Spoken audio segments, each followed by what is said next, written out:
After making us question our existence, King Gizzard returned with a companion album titled LW that starts off with a song that now turns the question to asking when will our existence be truly beneficial for the world, as we transition from the climactic ending from The Hungry Wolf of Fate that finished in a thunderous burst of white noise to fading us out softly into this next track called If Not Now, Then When. Welcome to Volume 8.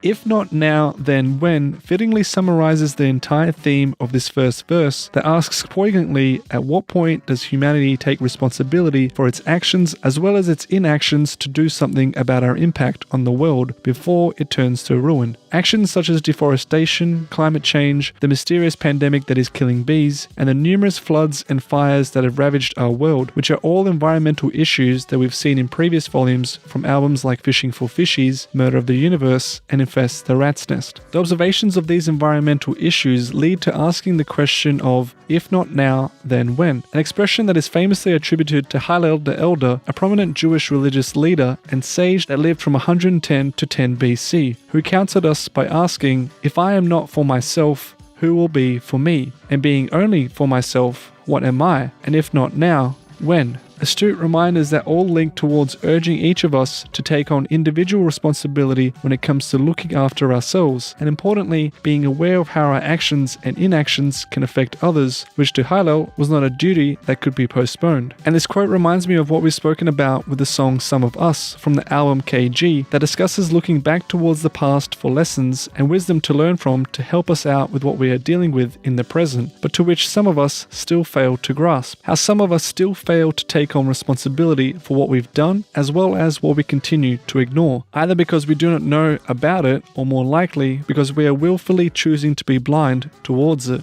I also like that this saying feels like a link back towards religious notions that we've brought up in the past, being that Hillel was of Jewish faith and was seen as a leader of Jewish wisdom. That subtly brings us back to the beginning of the Gizzverse with lyrics like the land of milk and honey from Gamma Knife in Nonagon Infinity that was a biblical reference towards the promised land and has ties with Jerusalem in Israel. Plus, the phrase itself almost feels like a computer code algorithm with the same style of logic in creating an if and then scenario that you would see in programming languages, which again are reminders that link back to the idea of Hantayumi and thinking as the universe in binary code and one all-encompassing machine. But ultimately, it is an important reminder of how we shouldn't be too quick to dismiss past traditions and the wisdoms that we can learn from them, because despite those lessons arising from a time where some practices are now largely outdated, they still harbor some maxims that are true today, and it is exactly why they have been passed down throughout our history.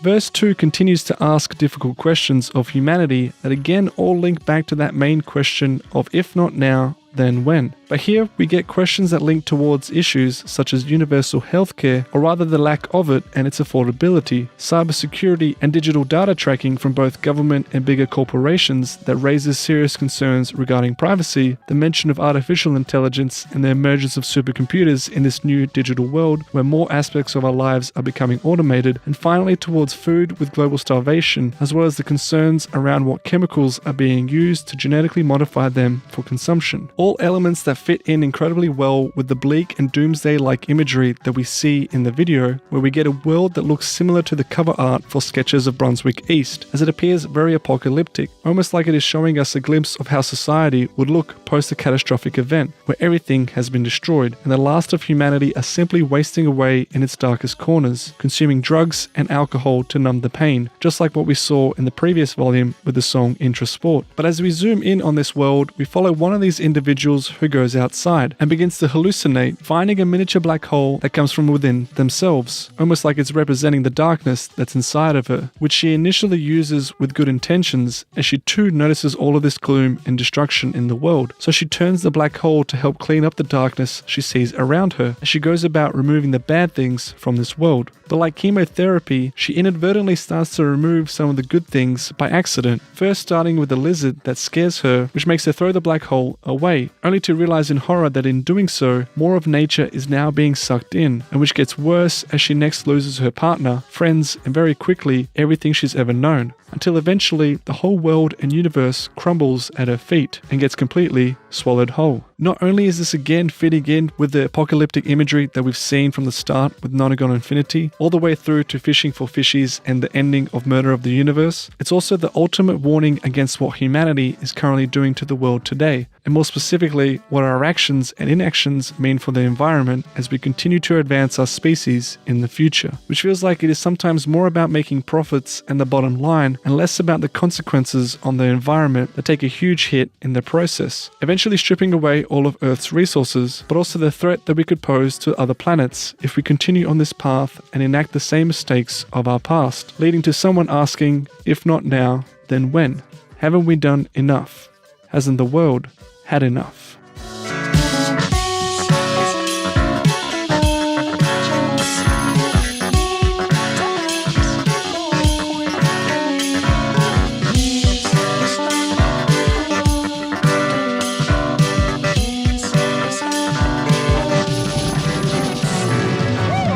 After asking such a pivotal question and pointing out all these important issues with their accompanying concerns, the chorus fittingly states that all of this is an emergency, not just for the fate of humankind, but for the fate of everything that we know on Earth, leading us to the second line of urging humanity to act more quickly because we need to. This is no quandary or a state of perplexity or uncertainty over what to do in a difficult situation, which suggests a darker truth that perhaps it's not that we don't know how to fix these issues, but rather it's that we actually do know, but we're choosing not to. We're choosing not to despite knowing how to solve the problems affecting Earth, and instead we're more preoccupied with sitting around, gawking and acting like we're unsure if we can actually do anything about it. But to this singer, this is an emergency, and they are urging us to start acting like it before it's too late. They are continuing the same call to actions and warnings we've noted in previous volumes that urge us to not just be aware of what we are doing to the world, but also of what our inaction will lead to, because we should not be satisfied in waiting until the problem stares us in the face to do something about it, because by then it might already be too late. This is an emergency, and we need to start acting like it before it really is too late.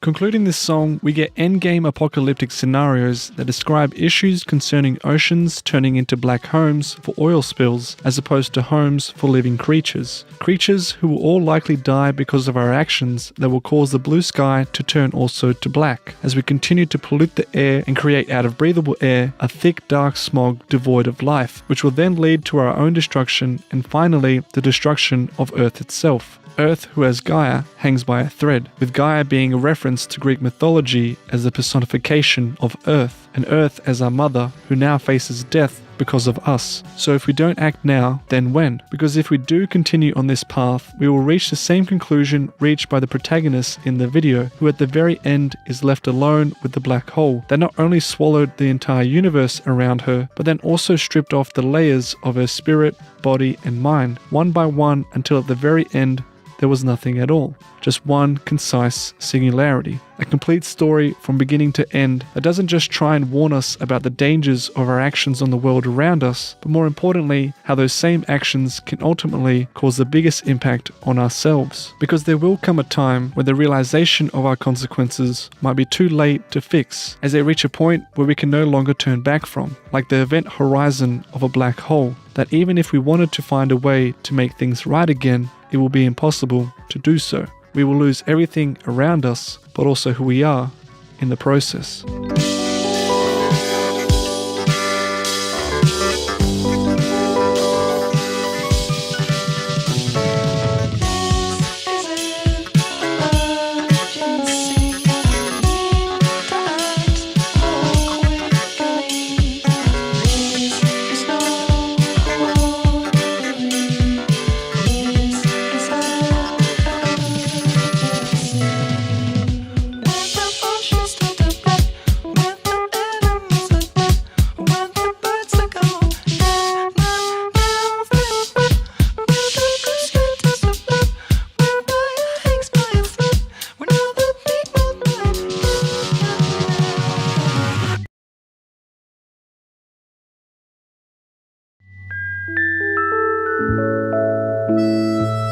Continuing the fade-in transitions, we next get a song called O.N.E that provides more social commentary on the current state and direction of humanity and the constant flow of bad news about what's happening to our lonely world.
The phrase "one night everywhere" is a clever recursive anagram that shows where the song's title comes from, since it literally stands for one night everywhere, and at the time of its release is most likely referring to the band's desire, or perhaps restrictions due to the pandemic, to do live shows, which turned into live shows via the internet and streaming their music everywhere at once. But coming back to the rest of the lyrics, the song starts off with a welcome promise of a new day, with the singer laying in bed waiting for the day to begin. However, as the day quickly unfolds, it goes from having a promising optimistic spirit to a more dreaded affair. As hours pass by, the singer scrolls through the news of the day like the scrolling of a Facebook newsfeed as they continue to read about what is occurring around the world, like the newspapers that keep them up to date with the world. An image that to me reminds me of the song Straws in the Wind from the previous companion album KG, as both these lyrics and that song refer to a process called doom scrolling, or an act of consuming a large quantity of negative online news at once, reading about the signs of the world ending and bravely awaiting their fate amongst it all.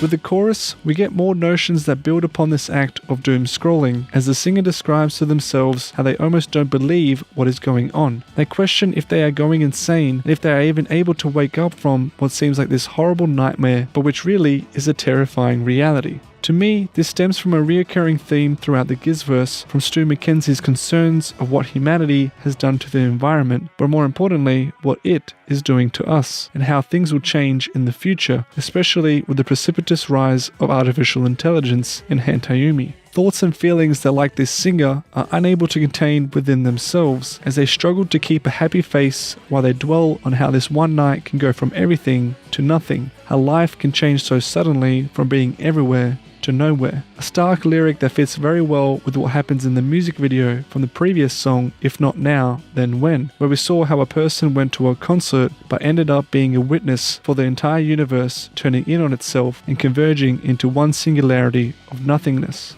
A nice foreshadowing of how one night everywhere can turn into nowhere.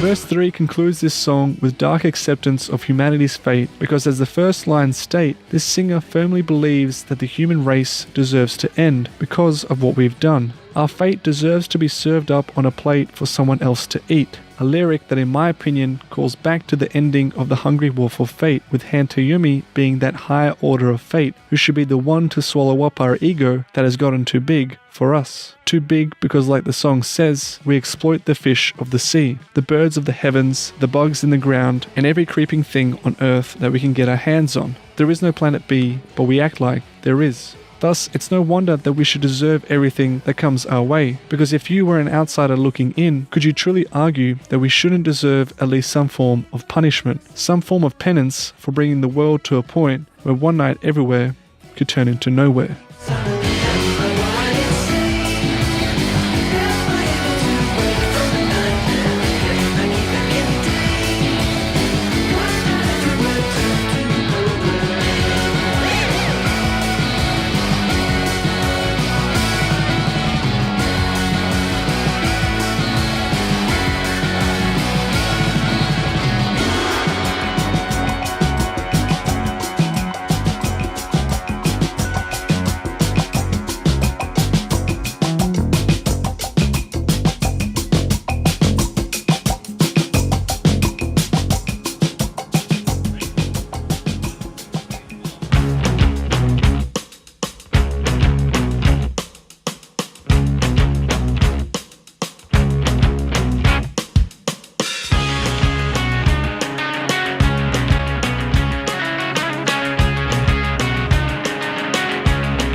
After giving us a glimpse of a dystopian future, we return to reality with a song called Pleura that in itself doesn't feel too far away from describing the same apocalyptic imagery we've seen so far in this album.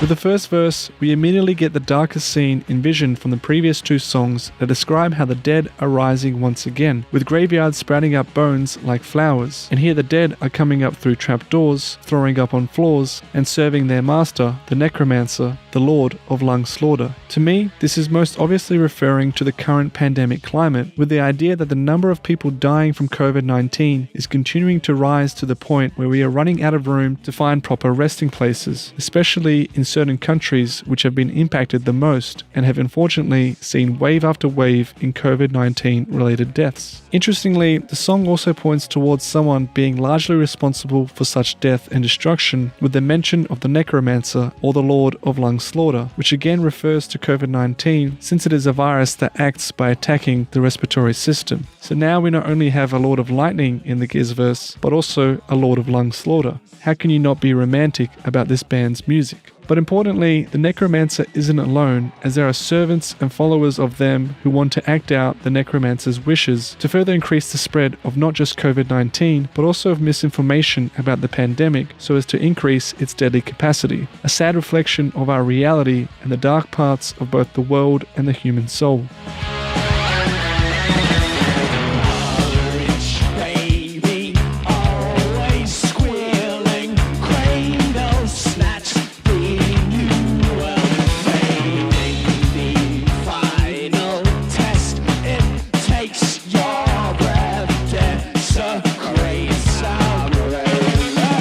We get more clues as to who this necromancer is with the first line of the second verse that mentions an orange baby who is always squealing, which to me is a not so subtle dig towards the 45th president of the United States, Donald Trump, who arguably was one of the most criticized and polarizing world leaders in America's history, and especially so during the pandemic, a period where his comments and actions, or rather lack of actions, failed to mitigate the spread of COVID-19. This would also explain the lyric before about the servants of the necromancer as the followers and supporters of Donald Trump, who would spread misinformation and act in a way that was just as ignorant and polarizing as the leader that they admired. Each one sharing an attitude akin to anti-vaxxers, whose unwarranted fears would cradle snatch the new world or prevent the birth of future generations from being protected, and ultimately the prevention of a better world post-pandemic, since they are aiding the virus and its impact on the world through their misinformation. People who desecrate our grave in disrespectful manners without any fear of reprimand. And like the mechanism of how COVID-19 attacks our respiratory system, this will be our final test to prevent both these supporters and the virus from silencing our last breath.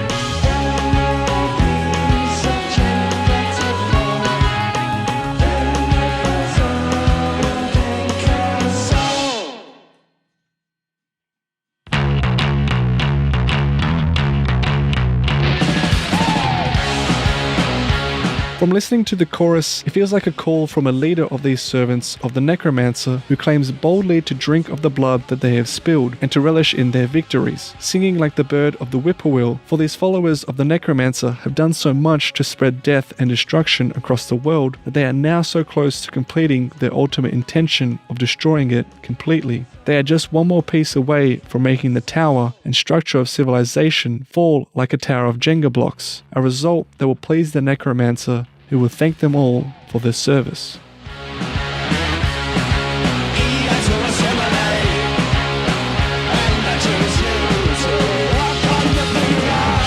As the servants of the necromancer continue to spread misinformation, they are eager for the rest of the world to join them and assimilate society into one cohesive manner that follows their rule of death and destruction, as indicated by the lyrics from the bridge that go on to describe how these followers are urged to walk on people's pleura, a literal translation of COVID-19 walking over and attacking the pleura, or the thin membrane located around people's lungs. But I also see it as a metaphor for people walking over each other and fighting amongst themselves, which is what the necromancer wants from his supporters in order to encourage the downfall of society. The dead are rising, and the Lord of Lung Slaughter wants them to walk over everyone.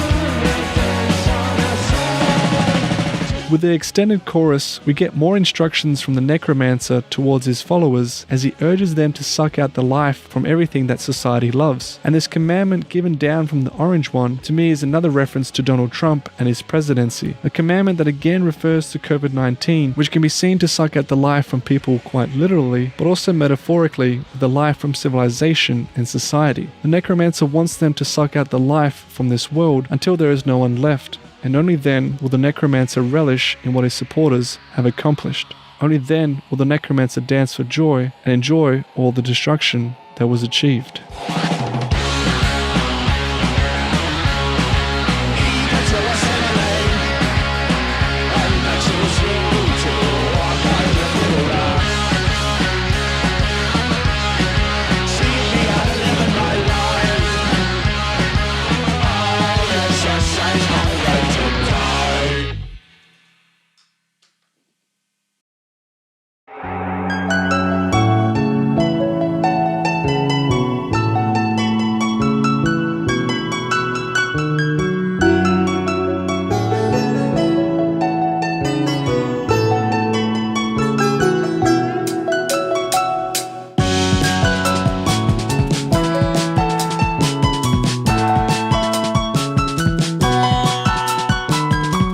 Shifting in tones but also subject matter, we next get a song called Supreme Ascendancy, which rhetorically asks and calls out someone who has gotten away with murder.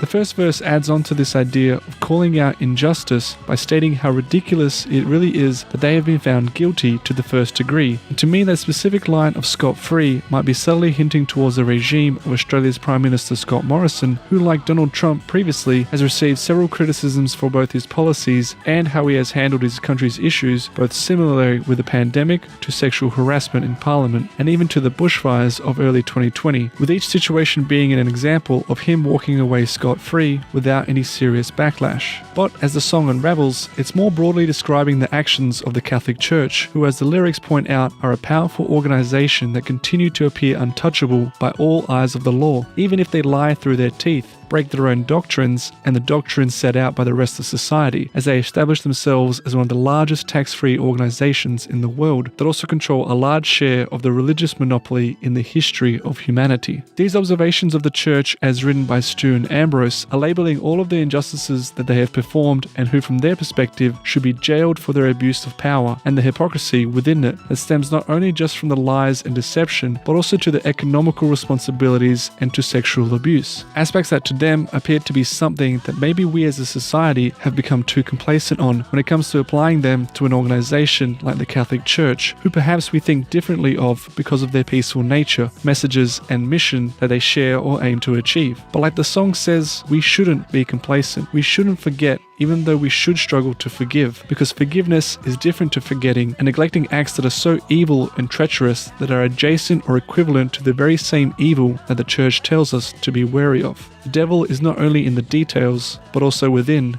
these acts.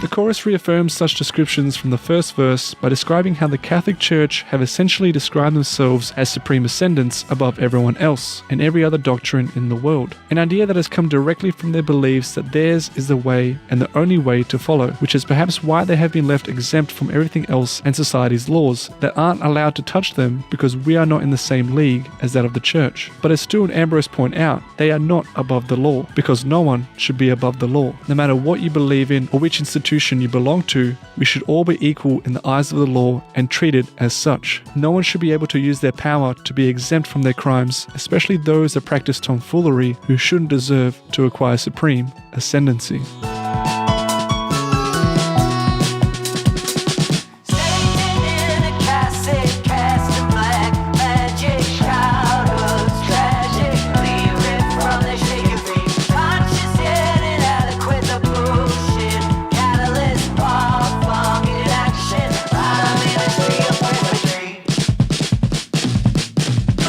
The first line of verse 2 confirms that this song is discussing the actions of the church by describing one Satan who is dressed in a cassock and is casting black magic, with the attire of a cassock being a robe worn by important members of the church. So in this way, to me, Stu and Ambrose are trying to change the view towards those who belong in the church or who are part of the organization in any way, from one that is of peaceful preaching towards one that is of demonic witchery, because to them, these are not simply priests, deacons, and members of the church, but rather people who, like Satan, are enacting out sins and evils upon the world. Sins that include the numerous claims of sexual abuse on children who, as the lyrics say, have tragically had their lives ripped out from underneath them, and who will likely never be the same because they too have seen the dark face of the church, all too close and unfortunately all too real. They have then had to see how that same face has not yielded to such claims, and a face that has remained conscious of their own sinful actions but have been unwilling to accept and atone for them, to even just acknowledge the inaction by the ministry of Presbytery and the entire Catholic Church organization, which is known by one and everyone, especially of those who were the perpetrators, but who, no matter how aware their state is, sadly don't seem compelled by surmounting evidence to abandon their sinful ways in order to allow a genuine change of heart to take place.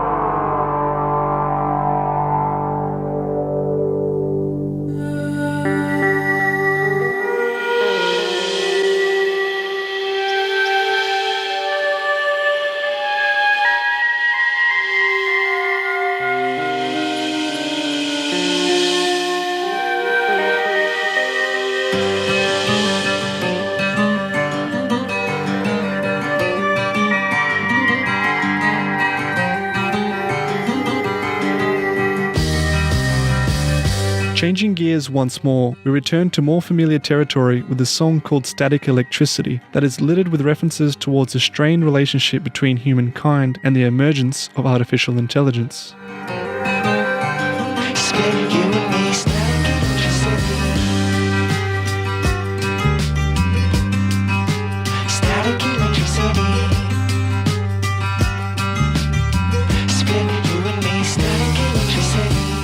The chorus of Static Electricity seems to call out a division between two persons or two figures, as they describe the split between you and me that, in my opinion, could be referring to the division between humankind and artificial intelligence. A tense divide that, like static electricity, creates a potential difference between these two opposing states or parties, and is one that harbors a lot of angst and anxiety as to assessing who will become the alpha species. Almost posed as a question to if such a division will eventually collapse in on itself, so that how, like static electricity conducts lightning, these two parties will collide together, with humankind and artificial intelligence combining together to form a new race. Notions that we've already seen from previous volumes, with Hantumi's ever-increasing presence in the Gizzverse and his desire to converge all of humanity with artificial intelligence so we can experience a new life like him. And perhaps this is not really a question of if it will happen, but rather of when.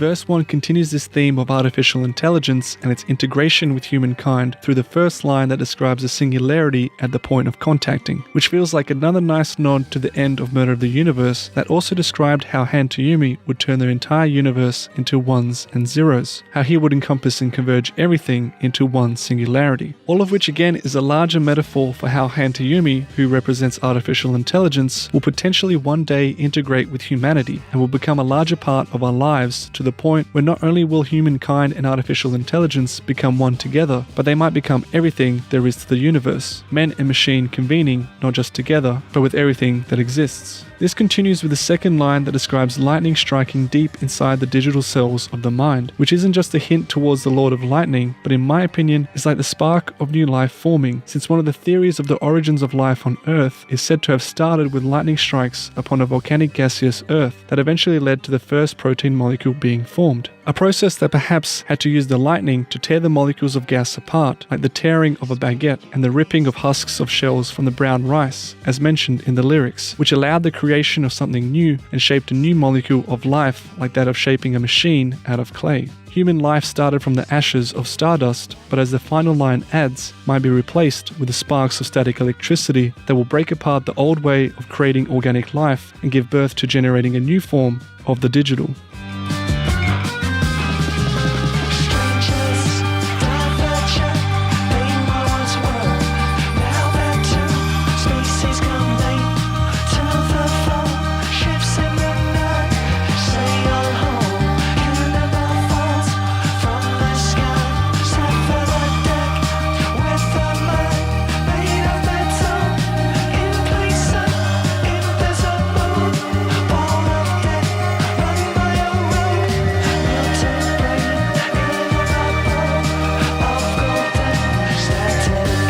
Verse 2, we get a starker divide between humankind and artificial intelligence that initially describes how these strangers were at one time together, but now they are divergent and separated into two opposing figures. Lyrics that to me talk about the period of time where humankind worked and employed the powers of technology for their benefits, like a user of a computer, or of that which we saw in Perihelion from Infest the Rat's Nest and Invisible Face from Nonagon Infinity, with men and machine convening as co-pilots in a deep twilight dream, a symbiotic relationship almost akin to two friends working together to conquer the world. But as time passes, these two powers become more and more apart, with technology advancing ever further than us to the point where it is now coming to the stage where one of us will have to overtake the other to become the most dominant species and perhaps the only way we can move forward. And unless we decide to merge with artificial intelligence, humanity as a species altogether might come to a fold, which is why we get the next couple of lines that describe ships in the night that sail home, or in other words, an expression that means people who are physically close to each other but are oblivious to their presence, like two ships that travel silently in the open ocean, but who without any light connecting their pathways between them or illuminating their shapes can easily pass each other without noticing. In this way, we as humanity are one of the ships and the other is that of artificial intelligence, which if we do not choose to integrate with, will never be someone we see eye to eye with. It will be like the disconnect described by the last half of the verse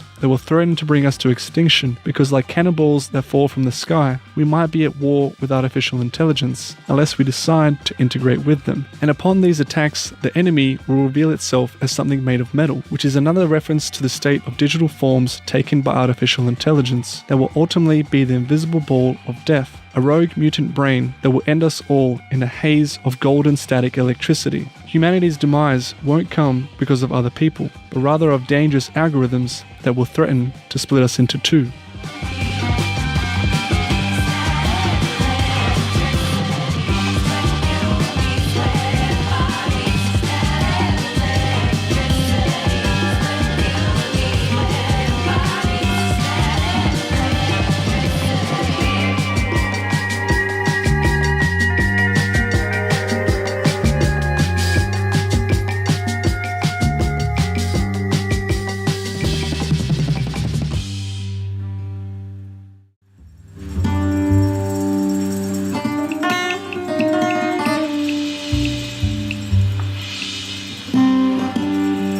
And thus, once again, we arrived to the end of another volume of the Gizzverse, which gave us darker images of our potential future, urged us into action before it is too late, and finally warned us about the dangers we have yet to face. And as I continue to analyze the meanings of these songs, I find myself realizing that the Gizzverse is slowly turning more and more from the fantastical, unrealistic, or even something that was once considered psychedelic, and into something that is deeply familiar, relevant, and hauntingly real. We've been going between metaphors to observations, lore to reality, and it's just another reason why I love this band's work and the entire universe that they've created, which in my opinion at this point isn't just a mythology, but also something akin to anthropology. But like all stories, I too continue to wonder where it's all going, and who knows how it will all end. Like always, only more time will tell. Special thanks to my Patreons for supporting the release of these videos, specifically at the time of this recording, Alex Sawa, Nick Crail, Jet, Dr. Slurp, Jack Pollard, and my favorite North American supporter, that evil Canadian. You guys are amazing, and I can't thank you enough. And of course, thank you, the viewer, for watching.